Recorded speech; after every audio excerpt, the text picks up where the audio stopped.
Hello, this is Dane Cialino, and today we're going to talk about administrative inspections. We, of course, are continuing our discussion of arrest, search, and seizure, the Fourth Amendment, which we've been talking about now for several weeks. We originally began our discussion of this topic with the warrant requirement. Of course, the Katz versus United States opinion, which we've looked at over and over again, says that generally the preference is for searches conducted with warrants. However, there are, at least according to the Katz court, a few specifically established and well-delineated exceptions to the warrant requirement. And it's those exceptions that we have been spending our time talking about over the past several classes. Having talked about the plain view exception, search incident to lawful arrest exception to the warrant requirement, the pretty straightforward automobile exception, the inventory exception, and last class, the consent exception, in this lecture we're going to talk about administrative inspections. Now, administrative inspections are a little unusual because this is a class in constitutional criminal procedure. So generally we're focusing our attention on individuals who are accused of committing crimes. Well, administrative inspections really are typically targeted at people like you and I, ordinary law-abiding citizens, who, for example, want to build a house and a building inspector needs to come by to make sure that the proper hurricane braces and screws and nails have been used to comply with a local building code. Or a restaurant operator who has to open his doors and the refrigerator doors in her kitchen to inspections by health authorities. So this is a little unusual in the sense that this is a class not about criminals, but about, and not about police so much as it is about ordinary citizens and administrative inspectors. As we go through this class, as we've gone through so many classes, we want to keep our eye on the probable cause ball.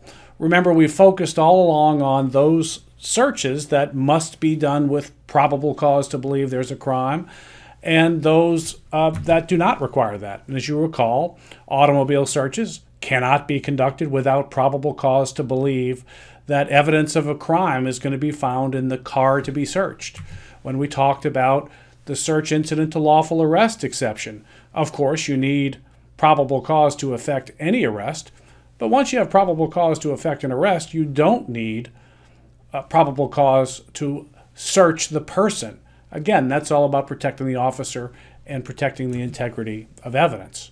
Inventory searches, of course, don't require probable cause, just some reasonable sort of procedure that's baked into the administrative process to make sure that there is some limitation on the discretion of officers to take inventory. And when we discuss consent, we ask, where does it fit? And of course, if you give consent, you are essentially telling the officer that it's okay to come into your house or to search in your trunk, and that makes it reasonable for him to do so. Is probable cause required for that sort of search? No. So now we're going to consider administrative searches, and we'll start out with a hypothetical. And it's one that's a little too close to home for those of you who eat over at the Pine Street Cafe in the Broadway Activity Center. Suppose there has been a report of rodent activity, rats in the Pine Street Cafe, and someone calls the Department of Public Health and Safety, and they dispatch inspectors. Now, city inspectors often kind of look a little like police officers. You've seen, for example, those ladies who write the annoying parking tickets around campus and downtown. They wear little pseudo-police uniforms. Well, inspectors sometimes wear outfits that look like uniforms, and they have official identification, sometimes some identifiers that look like badges. And these are people from the government, and they are coming to Pine Street, and they're coming to help you, in the sense that they are coming to look to see if the food handling practices at the Pine Street Cafe live up to the codes that apply to all restaurants that operate in the city of New Orleans. Well, our question is this.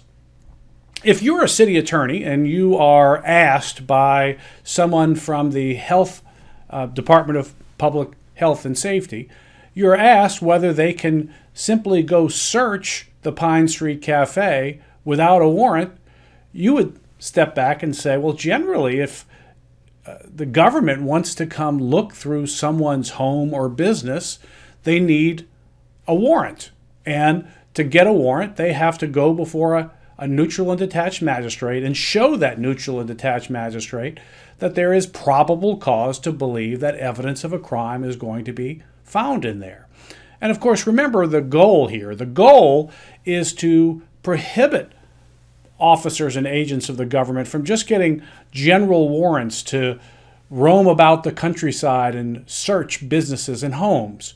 Generally, we require a particularized showing of probable cause. Well, here in my hypothetical, we've probably got that, since there has been, assuming it's some credible tip and maybe with some corroborating evidence that there's been a rodent sighting. But suppose there hasn't even been a rodent sighting. Suppose that the health inspector just wants to pop in without any suspicion, without any probable cause to believe that any violations have occurred. Should we allow them to do that without a warrant? That's our question. Now, of course, they could always do it with a warrant. But they couldn't get a warrant if there was no particularized evidence of any code violation. And therein lies our discussion for this lecture. You can understand why the government has an interest in just popping in restaurants, popping in buildings under construction to make sure that the builder of the building and the proprietor of the restaurant is both are conducting themselves in a way that's consistent with the laws that are designed for public safety.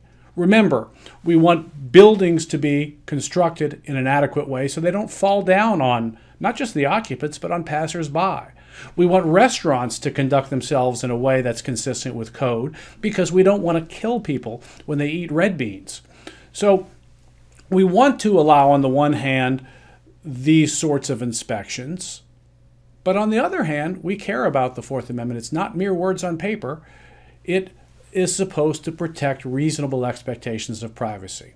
So our question for the day is, can public health inspectors, can municipal inspectors, looking for code compliance and violations, can they search a business or a home without a warrant?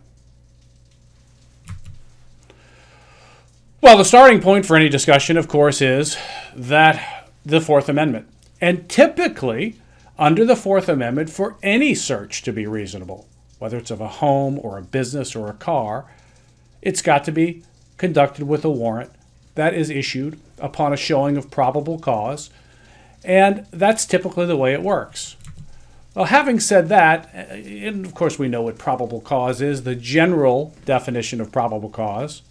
Spoiler alert, we're going to redefine probable cause to some extent when we're talking about administrative inspections. But probable cause generally exists when all reasonably reliable facts and circumstances would suggest to an officer of reasonable caution that a crime has been committed and that there exists a reasonable probability that a particular thing or person was connected with it and will be seized in the place to be searched. Well, generally for administrative inspections, there is not probable cause in the traditional sense of that term. Put another way, there is not particularized suspicion that there is some code violation afoot in the business, in the place the inspectors sought or seek to search. So they would have a difficult time getting a warrant if they did go and ask a neutral and detached magistrate to issue a warrant. Well, and the probable cause analysis, as we've said many times, is important. And we have said in the past, many times, because this is not a new slide, as you know, that probable cause is a prerequisite to obtaining all search and arrest warrants from neutral and detached magistrates. And notice all is italicized, as if I really mean it. And of course, it's a prerequisite to performing all arrests, and it's a prerequisite to performing certain but not all warrantless searches. What we're challenging today in our discussion of administrative searches is this first item. That is it really a prerequisite to all search and arrest warrants from neutral and detached magistrates? As you'll see, it is required, but it's redefined. All right, well, I want you to think about this notion because it's one that comes up in a number of contexts in constitutional criminal procedure. We all know what individualized suspicion is. That's when typically law enforcement has focused its interest on a particular person. It doesn't always have to be one person. It could be a couple of people. But law enforcement is focused on that one person, and they have evidence or information that's reasonably reliable to suggest that that particular person has committed a crime. And that's generally what you need in order to establish probable cause. Remember, when we talked about probable cause earlier, we said we couldn't just go get a probable cause, get a warrant from a magistrate to search everyone in a high crime area, even though we have evidence to show that 60% of the people walking the street at 3 o'clock in the morning are either selling drugs or possessing them. I mean, we could probably empirically show that in some neighborhoods in New Orleans. But that generalized suspicion, even though statistically well-founded, is not enough to get a search warrant. Why? Because in order to pass Fourth Amendment muster, we must have individualized suspicion tailored to a particular individual. So if we were to try to get a warrant, and if a warrant were to issue to search everyone in a particular neighborhood, that would allow what some would term a generalized sweep. And that's generally not allowed. So what we're talking about here is an administrative inspection that is not based on individualized suspicion. That is really sometimes just a generalized sweep of a neighborhood looking for code violations. Well, now that we've discussed that, you can see that it's fairly obvious that if traditional notions of probable cause applied, then there would be no probable cause to get a warrant to administratively search a restaurant or a house. And that could be a problem for public safety. Well, along came the Camarda court. And in Camarda versus municipal court, the court was presented with an interesting question. And the question was, should we require warrants at all for administrative inspections? Now, prior case law didn't require warrants at all for administrative inspections. Why? Well, because they weren't really thought of as law enforcement endeavors. It was code enforcement. It was administrative and not criminal. But then it's a little anomalous to think that you have to be a person accused of a crime to have Fourth Amendment rights and not just an ordinary citizen. It seemed a bit anomalous that ordinary law-abiding citizens operating a restaurant or building a home would have less privacy than a person accused of a crime. Well, that troubled the Warren court. And that troubling aspect of the lack of a warrant requirement for administrative inspections caused the court to essentially do this. Redefine probable cause to mean whatever is reasonable on balance. Now, having said that, the Camarda court held that you do need a warrant to conduct an administrative inspection. But that warrant can be issued on less than traditional notions of probable cause. Well, not sure that that really comports with the text of the warrant clause of the Fourth Amendment, but that's what the Camarda court said. And here's the language. In determining whether a particular administrative inspection is reasonable and thus in determining whether there is probable cause to issue a warrant for that inspection. Notice the conflation of probable cause with reasonableness. The need for the inspection must be weighed in terms of the reasonable goals of code enforcement. There can be no ready test for determining reasonableness other than, and here it comes, this is the money language in this quote, other than by balancing the need to search against the invasion which the search entails. So, is there probable cause to issue an administrative search warrant in any given case to search a restaurant or a home under construction? Well, there is, if it's reasonable, after balancing the need to inspect against the invasion occasioned by that inspection. So you can see how, just like any balancing works when you've got scales at work, if you've got a heavier weight down here on the need to inspect, people might die, for example, if they eat rotten food, and the invasion occasioned is a lesser interest, is lighter on our scale because, for example, it's not a home, it's a restaurant. Well, there, on balance, the need to inspect here would be weightier than the invasion occasioned by that inspection, and it would be reasonable for a magistrate to issue an administrative search warrant, even absent particularized suspicion that there's a code violation at that particular location. That's what Camarda did. Fairly radical notion here. Now again, it's all about protecting the Fourth Amendment rights of even those who are not accused of crimes, but to allow broad administrative inspections, but to still require that the Fourth Amendment applies, but applies in kind of a Fourth Amendment light kind of way by redefining probable cause for purposes of the issuance of administrative search warrants to mean whatever is reasonable on balancing the need to inspect against the degree of invasion incurred or caused by that inspection. Well, this balancing, this is a little of a spoiler alert, is something that we're going to see in greater detail when we talk about a number of other warrant requirement exceptions. When we talk about other types of searches in the context of need and border searches and school searches. It really was the proverbial camel's nose coming into the tent of the Fourth Amendment analysis.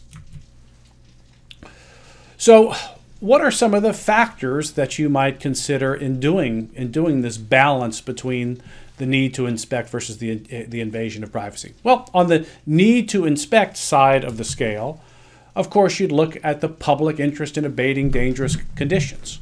The more dangerous the condition, the greater the need. If we're talking about restaurants, we're talking about firearms retail outlets, then those are fairly dangerous places and the risk of harm is pretty high. So the need to inspect is quite high. Routine area inspections are the only adequate means to assure compliance. Now, again, there are times where, for example, a restaurant. If a restaurant knows you're coming, then they are going to be clean that day. You have to pop in restaurants kind of in area inspections. That's the only way to assure compliance. So that balances in favor of the inspection. And if there's a long history of judicial and public acceptance, people who operate restaurants know that this is going to happen. There is this long history of those sorts of inspections happening. Well, that's on that side of the scale. On the other side of the scale is the degree of invasion caused by the administrative search. Well, if it's not personal in nature, if you're just looking in somebody's pot of red beans rather than in their bathroom, in their bedroom, then again, lesser expectations of privacy are going to be implicated there. The invasion is not one that's seeking to uncover criminal activity. Again, another one of our themes. We're not here looking to catch a crook. We're looking to assure administrative compliance. And since it's not looking for evidence of a crime, the invasion is thought to be less onerous. Okay. Now, having said that we're going to balance the degree of invasion against the need of the government to inspect, in evaluating whether a particular area inspection of a particular dwelling or restaurant is reasonable, we have to look, and this is what the Camarda court did, we have to look at a number of factors. First of all, the program being enforced. And this is looking at it programmatically, not looking at it at an individual search. So why is it that we, as a general matter, will search homes under construction? Well, to make sure that once the sheetrock is put on the inside and the bricks put on the outside and we can't see what the 2x4s look like, to make sure before the walls are closed that all the electrical wires and plumbing and hurricane bracing is all done up to code, so that the people who buy this building next year or 2 years from now and the people who walk by it on the sidewalk will not be harmed by explosions caused by faulty gas lines or faulty or collapses by faulty structural engineering or construction. So you can understand the program being enforced. It's a fairly important one. Restaurants, I keep going back to that example, but it's a good one because we all can understand why it's important to make sure that refrigerators are at minimum temperature levels, that there's adequate washing machines and for plates and those sorts of things to prohibit or at least limit the development of contagious diseases and spread of those diseases. Passage of time. It would be unreasonable if, for example, inspectors kept coming back to the same restaurant every week. But if they haven't been back to this restaurant or this area in a couple of months, it's going to be more reasonable for them to come back. And again, if they're coming back week after week, it's starting to look like they're exercising their discretion to harass and invade the privacy of a person. But if they come back after extended periods of time, it's going to look like a more reasonable plan. What about the condition of the entire area? Is it kind of there are lots of buildings that are dilapidated and we need to go into this area to start inspecting the individual buildings? Is it a restaurant area that's been plagued with reports of sickness and health problems? Again, the entire area as a whole is something that's going to be considered.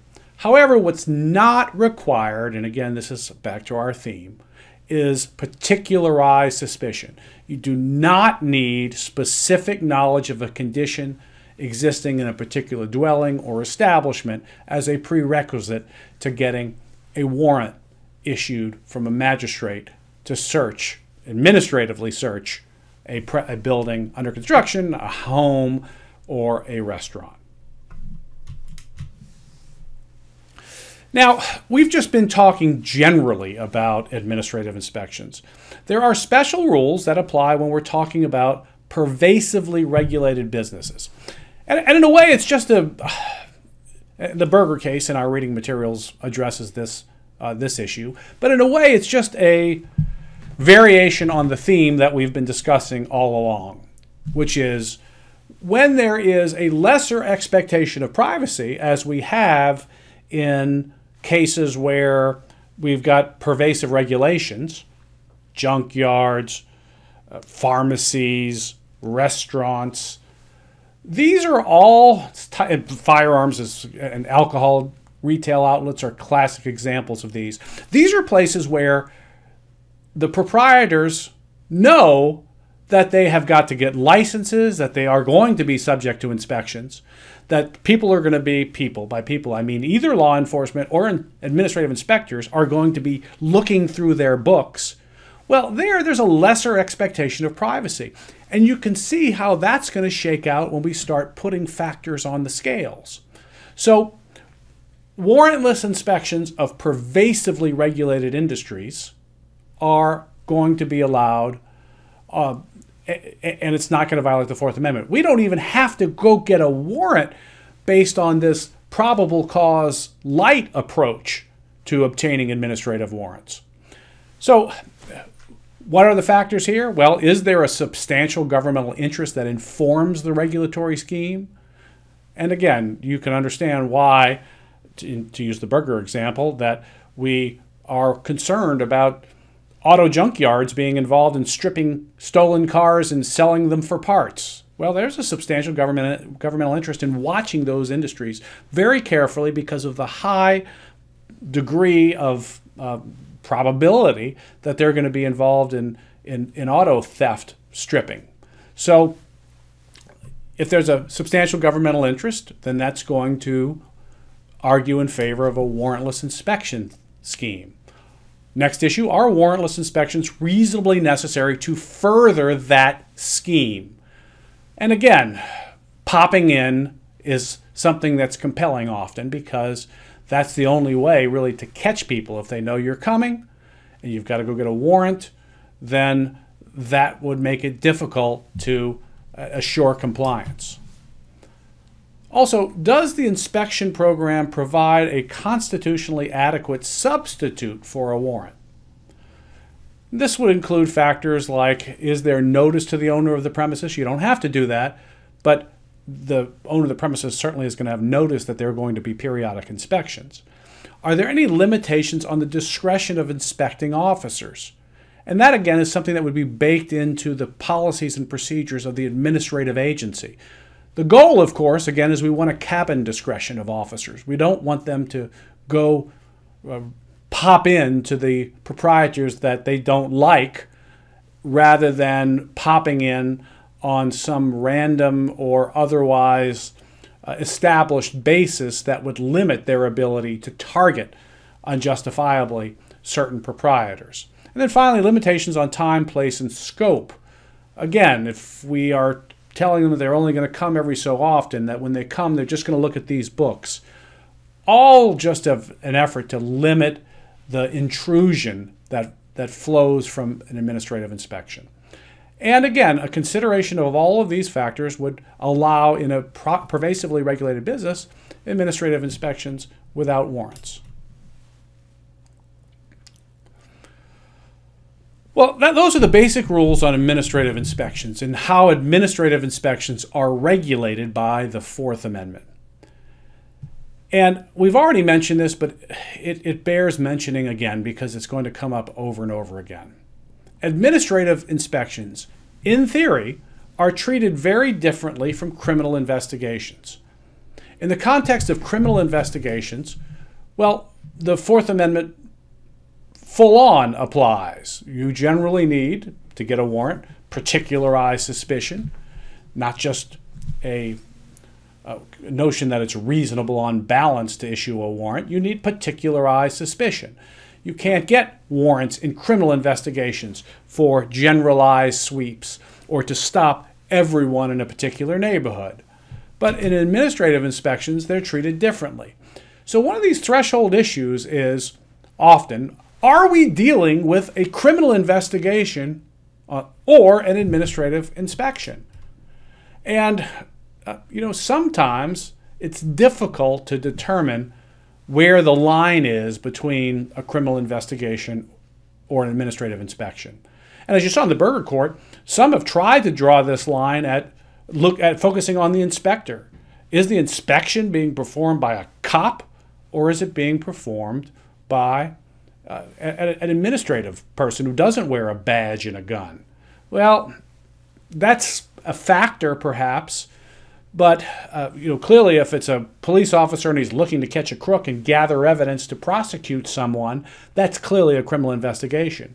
But if a police officer is in a small town is also the building inspector, that doesn't turn that into a criminal investigation. You still have to focus on what laws or codes we are trying to enforce here. So, but again, that line is sometimes, as my slides suggest, an evanescent one that's difficult to define.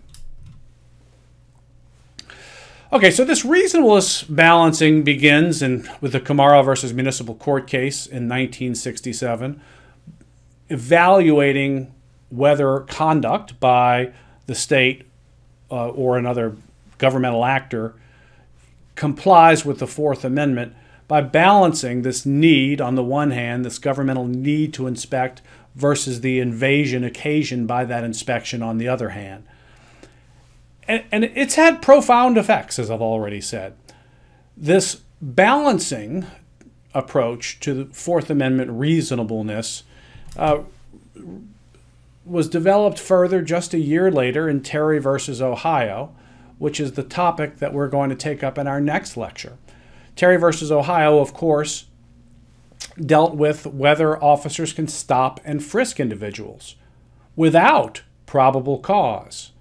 As you'll see when we get there, the court balanced the less onerous invasion associated with a frisk and a short stop on the street, kind of minimizing the invasion side of the scales, with a need to inspect to protect officer safety and to gather evidence.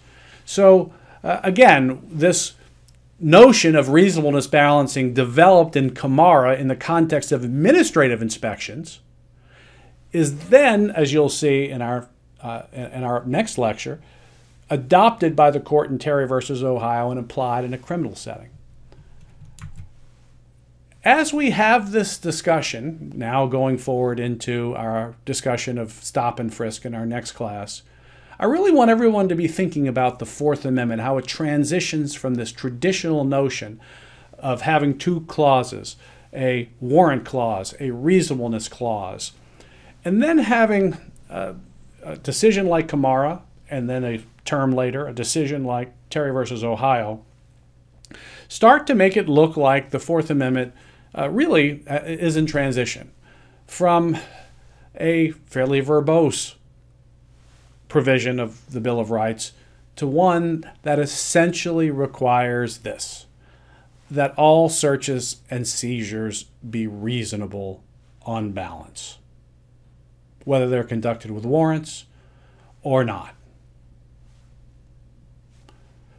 Well, keep that thought in mind, and we'll take this up as well as the specifics of stop and frisk in our next lecture.